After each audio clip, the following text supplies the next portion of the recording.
to the finish line to start off our first Grand Final of the year. World Tour 2020 Sydney, the GT World Championships are about to go green, and here we are then, lights out, and Jonathan Wong will lead us away, and immediately Beauvoir pulls into the slipstream, as does Cody Latkovski in the background, the two Japanese driver and Patrick Blajan at the end. So here's a replay. Matt Simmons goes wide. Oh, Matt. And then Adam just pinballs back off the circuit. That all happened because Matt Simmons got it all wrong there. You can see Cody doing a really good job of that, and these two breaking a bit of a gap out to Gran. Now here's what happened between Beauvoir. This was, I think, in the opening stage of this race on the opening lap between himself and Gran. I think we're going to see Gran coming in with a bit of a punt here. This was the overtake for second place. I think Cody there just had a better run on the exit. You see there, just a tiny bit better through there, and as a result, was able to just pull up ahead and get through. But we're still not sure what happened to Beauvoir. We're still watching the replay now. In the background, Blajan goes a little bit wide, but it's not much revealed there from that replay, unfortunately. But Darish is still there. We're on board now with Patrick Blajan. And you're seeing right now, you might have saw on the straight that Darish actually tried to break the toe coming down the T1. He knows that right now, again, he's punching the hole, but really, it's very tricky to do that round here because these cars, as advanced as they are in terms of aero, they punch a big old hole in the air when you're going through it, which means anyone behind you is effectively not having to face the friction you have, and they get a bit of a speed boost going down the straight, as you're seeing now, illustrated by Patrick Blajan. 306, 310, 315 Ks in right now, snaps out of a slipstream. That was about as aggressive you can get there, and that was perfectly timed. That was clinical from Patrick Blajan. That's exactly how you do it. That reaction time, that was amazing. Through that chicane then. Does he have a little lift into there? No, no chance. Fully committed. Of course he is. It's Blajan. Look at Darouche though, going defensive. He knows that Blajan is behind. He's trying to upset him here, but ultimately that just cost Darouche time there. It's costing him concentration. He's gone a little bit wide going into that final corner. Gathers it all up though, but he's clearly under a bit of pressure. And Ran, that was just a little bit unnecessary, I feel, from his point of view there. Taking out Adam Sassuillo here then as well. So here is Matt Simmons. Oh, who's that? That was slow. That was Danny Solid slow there through the chicane, and Matt Simmons takes advantage. So does Sugawara. So there's a mistake there from the American driver, and Sassuillo coming back through the field. Now he's not pitted yet either, so he's trying to get involved in the action. Goes up the inside to Sugawara and tries to anyway.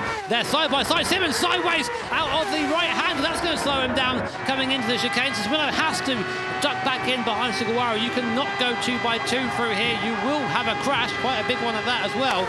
And now Solis has gone from 4th down to 8th place, so a big mistake there from the American. What happens? Here we are. Sorry, he was in 5th position. He comes down the hill here, comes through the chicane. Oh, just catches the curb. Oh, well saved there, Danny. Just about kept that face in the right way.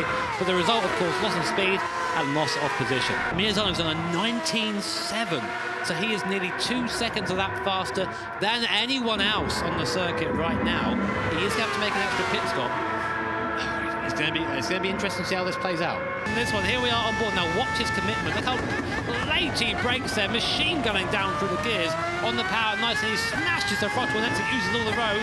And now through the fast chicane, there'll be no hint of a lift. I bet my life on it through here. Nice and easy. There you go.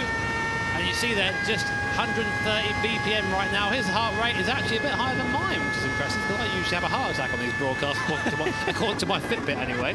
Coming down now to the last corner. Look at that perfection, the line, that is beautiful through there, using all the circuit, and so smooth as well. It's so important to be smooth with these cars. Here we are then, see already 4/10 of a second. Now the draft really is effective to about a second and a bit around here, maybe even 1.5 seconds. So Cody needs to bring that gap up now if he wants to make good on the 6th. So here's a replay. We missed this on the broadcast. Coming through T1, comes up to the first chicane, late on the brakes, up he goes up the inside. Nice move, Cody, like that. Hard on the brakes and into T2. Now Adam Sassuillo is the first of the medium shot runners to make a pit stop. He's going onto the hard compound of tyres for the middle stages of this one, and not before time, because he only had 14 litres of fuel left in his tank. Puts a bit of fuel in, comes out of the pit lane. Where does he emerge in terms of the rest of his competition, Adam Sassuillo? It's down in P8, it's in no man's land. He has got a bit of clear track, which will be something a bit welcome. Here is Jonathan Wong coming into the pit lane, then the race leader pits on lap 16. Medium tyres he is onto the soft combative tyres. Maraclino also to the pit. Blajan as well. They go from the medium to the hard tyres respectively. Sugawara also following suit there as well. So one onto the soft combative tyres here for his first pit stop in this race, but he has of course got to run another compound of tyres. Does him at the moment. So Jonathan Wong, he started on the mediums. He's now going on to the softs. He's got to end this race on the hard tyres, and surely he's going to try and do that as late as he possibly can. Yeah, big chunk of fuel going in as well, so opting to try and run heavy on the soft compounder tyre, it seems. That's an interesting strat there.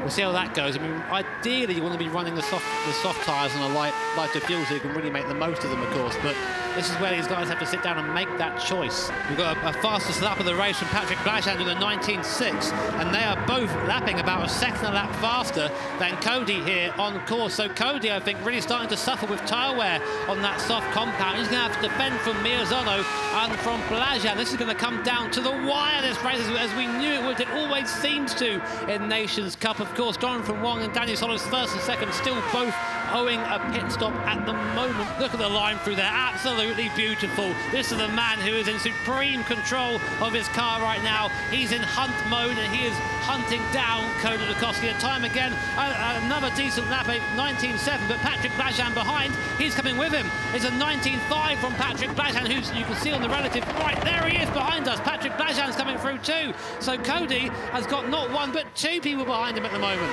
Patrick Blajan! He's in the wall, Tom. He's made a mistake going through. He's gone. He's out. I think you're right. You're absolutely spot on. That is so disappointing there for Patrick Blajan. Oh, it has. It's cost him dear. He's going tumbling down the order. And we were just saying about the pressure that Patrick Blajan was under. And there you go. It is all boiled over for him, sadly. We still have a fight going on. It's now down to two. Cody Nikola Latkovski from Australia, Takuma Miyazono from Japan. This is going to go down to the wire. We still have Daniel Solis and Jonathan Wong yet to pit. Now, I think thankfully for Cody, he's starting to catch Danny. He might be starting to get a sniff of a draft now, which will be helping him along a little bit.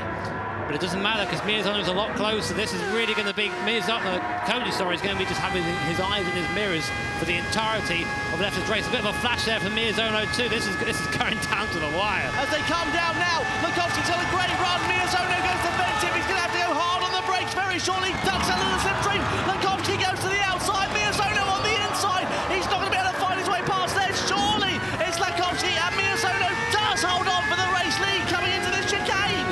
So here we are then, last part of the lap going through the chicane. Miyazono touches the wall. Cody's right up with him now. He's on the slipstream. Miyazono goes defensive to the inside. This is the last lap of the race coming down to the last corner. Cody looks to the outside. Can he go a long way round here? And last corner, he drives in. There's contact between the two. Miyazono holds the inside. Cody will try and keep it there, still side by side. It's a drag race to the line. Who's taking it? Cody there. And it's going to be Miyazono by the smallest margin. 3/10 of a second, not even that, sorry, 300ths of a second. Jonathan Wong in third, Maraglino fourth, and that is the closest finish we have ever had at a Gran Turismo World Tour event. Oh, my word!